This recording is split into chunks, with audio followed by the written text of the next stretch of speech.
Right, so we know a little bit more about you now. What I'd like to do is share a bit more about actually living here, how it's going on at the moment. It's been, nearly 6 months now, 5 months. When we talk about the school, it's a little bit different in your situation because I think you carefully researched and you chose the village. Part of the reason for choosing the village was the actual school, and if you live in Mijas Pueblo, for those of you that don't know the village, we only have one state school in the village. There are 4 or 5 different international schools, private schools that people can go to that are within a 20-minute drive, but anybody wanting state education, the main school is San Sebastian, the village where my children actually go as well, and where Rebecca goes. So the choice of school I don't think is that important here. But I think what is important is to let people know the research you did about the school before kind of deciding on the village and on that school in particular. So what did you do in the time before the move to make sure that you thought San Sebastian was right for the girls? Asked a lot of questions to other mums but I now had made friends with before coming. Obviously with yourself as well, but obviously it came down to what I thought. So people can give you advice and tell you, they think it's great, but I wanted to go there myself and get a feel for it, see other kids learning in the class. So we actually made a weekend of where just me and my husband came, had an appointment with the headmaster, and he took us round all of their age group classrooms, showed us round, showed us what they were learning, the structure, even down to where they put their coats and who's getting on the coach that day, and to go back and forth to school. And we just thought it was fantastic. He got quite carried away, didn't he? Yeah, and he was so helpful. So that gave us a good feeling as well that he would put himself out for us to come there, and every question we asked he could answer. Yeah, in his Spanglish. In his Spanglish, we love you, you're fantastic.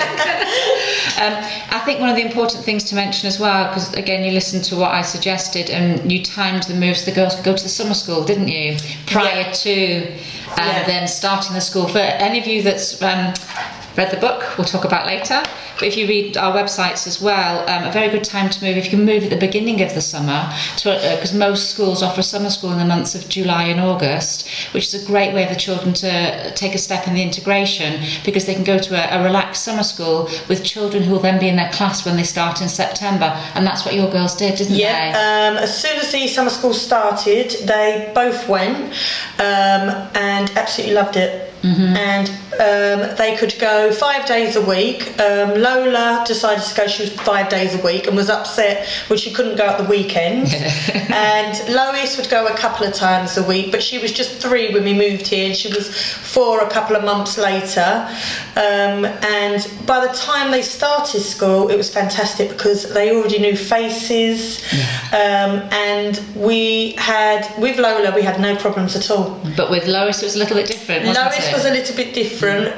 Lola is the more confident one anyway, so she loved school. She makes friends with everybody. Everyone knew her name before the day she started school. But with Lois, she's not as confident as Lola. So had we been Spain or London, she would have been exactly the same. We had a couple of weeks of real crying, real tears, dragging her in, really upset. And obviously, because she was worried as well with the language barrier, but within 2 to 3 weeks, she was friends, smiling, homework, and really into it. I think that leads on to the next thing I'd like to talk about is integration, because I think you'll agree having children really does help you integrate into the community. It does. Depending where you've chosen to live, depending on which kind of school the children go to as well, particularly in the village where Mijas Pueblo is probably half made up of people that have lived there all their lives.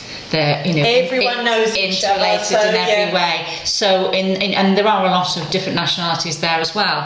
But I think that integrating with the Spanish community in the village, gosh, it makes a difference to your life here, doesn't it? It really does, because like you said, a lot of people, and you'll realise they've been here. Their family, they've been to the school, their parents have been to the school, so everyone's been here a long time. But what we've always done is so much here, activity groups for children. Yes. You only have to look and ask questions, and there is, so the girls already go flamenco twice a week, and that is mainly Spanish. There is English children in there, but a lot of them have been here a long time, they speak the language. So actually my girls are the only two that couldn't speak, but they love it. Yeah. They would go 5 days a week if we allowed them. Yeah. They love it. And they also go to classes, English classes twice a week. That's mainly actually for the Spanish children near their school.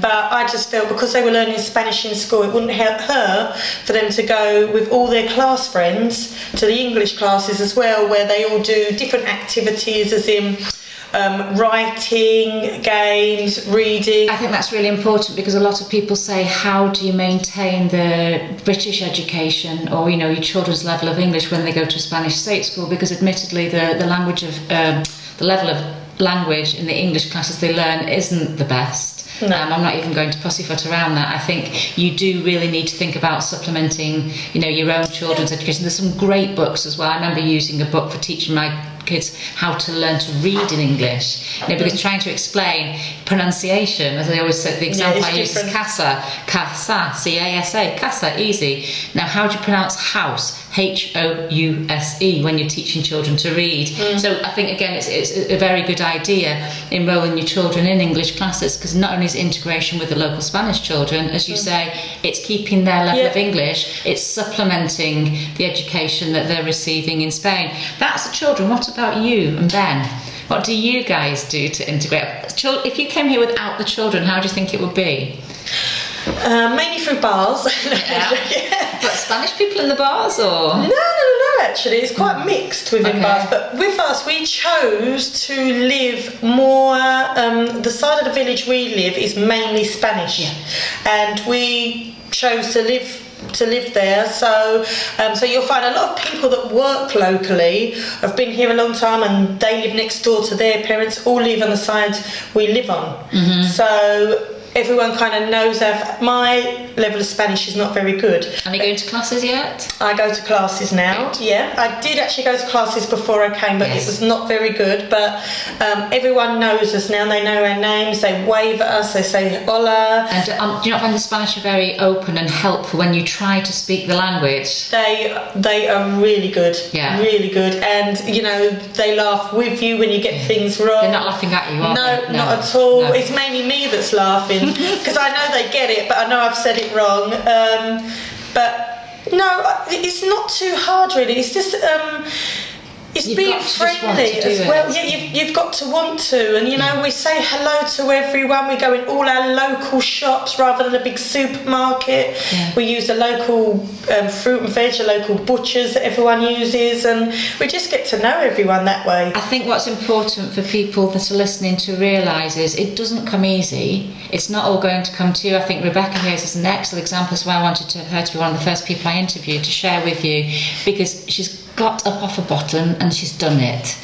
She's worked hard, she's tried hard, and she's just such a successful case, with not the easiest of circumstances to start with. And I think on that note, just to end this session, can give you a chance to promote your business, which